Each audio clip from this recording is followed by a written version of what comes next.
Most of these new writers don't have the love of comics like these older writers had. And all they care about is, how can I put myself in the book? No, we don't care what you would do if you were Iron Man. We don't care who you are. You're writing Tony Stark. You're not writing yourself in a book. If that's the case, write your own comic with you in it. No one will read it because nobody cares. People grew up, are growing up loving Peter Parker, loving Miles Morales, loving all these Captain America. We don't need you to put your input in it. Just write Steve Rogers. Don't write Steve Rogers. What would Steve Rogers be if I was Steve Rogers? That's not how it works. But that's again how most of these new people write nowadays. That's why most of the stuff is shit.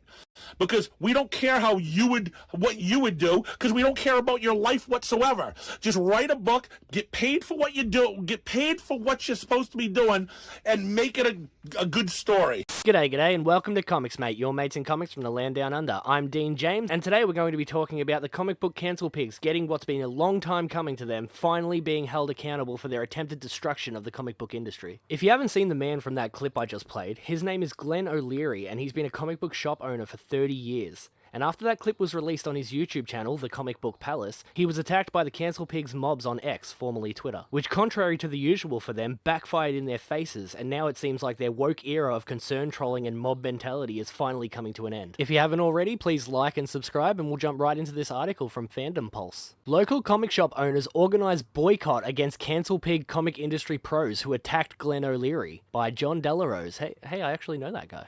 The comic industry has been upheaval since retailer Glenn O'Leary's video went live calling out writers for their poorly made self-inserts, saying it's killing his business. Amplified by Netflix's Mark Miller, it sparked serious questions about how long Marvel and DC Comics could survive given the current state. Now, several comic retailers aim to push back. An inside source tells Fandom Pulse that local comic shop owners are boycotting several Cancel Pig comic industry pros for disrespecting customers. These names include Donny Cates, Jamal Igle, and Ramon Villalobos. I've actually got an image here, courtesy of Penny Parker, a great journalist who can be found on X. You can see that in the photo. The Whisper Network, i.e. the 12 psychos of Twitter. This is not the entire list, but it is the majority of the biggest problems that we face in the comic book industry.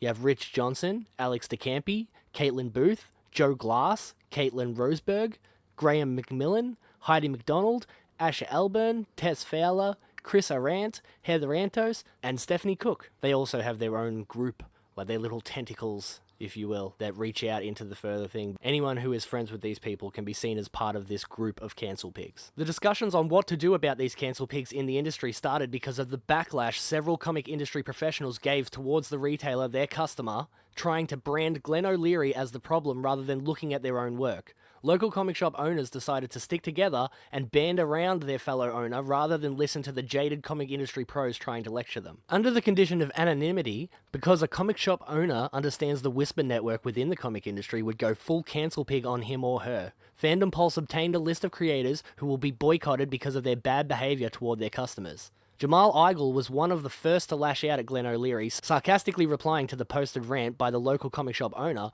"Who is this lovely individual?" to get his fans and colleagues to cancel him. And see, we have a nice screenshot of that right here, and he looks exactly the way you think he would, honestly. Like, what a fucking parody of a man. Donny Cates quote tweeted O'Leary posting to try and shame the local comic shop owner with, "Don't you guys hate how when you go into a hardware store, how the guy behind the counter always tells you how much hammers suck?" I actually would prefer the guy behind the counter to tell me if something's a good product or not, because I don't want to buy a hammer and then go home just to have the head fall off of it as soon as I try to nail anything. But this has been debunked by many YouTubers already. Donny Cates is an absolute clown. Ramon Villalobos, perhaps the most insulting, called the local comic shop owner a salami-breathed hog, and sarcastically stated he has sage wisdom for all of you. I mean, you can be as sarcastic as you want, Villalobos, but this guy's wisdom really is something that you guys should be listening to, considering he is the guy that sells your crap to the public. And without him, you have no access to any of us because none of us actually like you guys. The reaction of comic industry pros is sadly not out of the norm. Whenever Marvel and DC creators face criticism, they often lash out at the fans and customers rather than reflect on the poor choices they've made by making identity politics the forefront of comic books, which used to be made for the entertainment and enjoyment of readers. And this is actually a really big point. You can say anything you want about the anti-woke types in YouTube and stuff like that,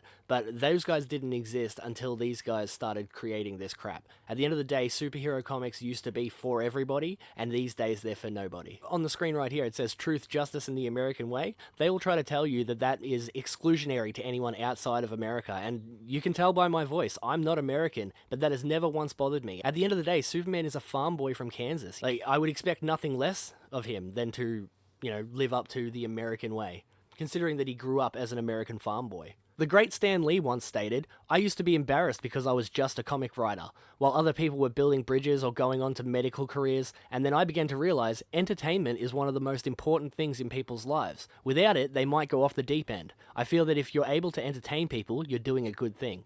And I completely agree, Stan Lee was a treasure. Miss that man, rest in peace Stan Lee. Many creators like Jamal Igle, Donny Cates, Ramon Villalobos have forgotten their job is to entertain, and taking it to X to cry about customers is not entertainment, nor does it do any good for the comic industry's problems. As a result, they will suffer in their careers as local comic shop owners are now fighting back against the Whisper Network by telling them no more. There are many more of these cancel pigs circling the Whisper Network that has infected the comic industry, like Mark Waid and Mags Visaggio, both of which spend more time arguing with fans and other creators than they do actually making comics that are worth more than paper you can wipe your ass with. There's also trolls for hire like Lauren Renfamous Cooper, whose job is literally to argue with any detractors who call out the cancel pigs for what they've been doing. There is an entire expose on Penny Parker's Twitter account and will be available in detail in her new book when it's released later in 2024. Anyway, that's all I have for you today. My name's Dean James, your mate in comics from the land down under. If you haven't already, please like and subscribe, and I'll see you guys tomorrow.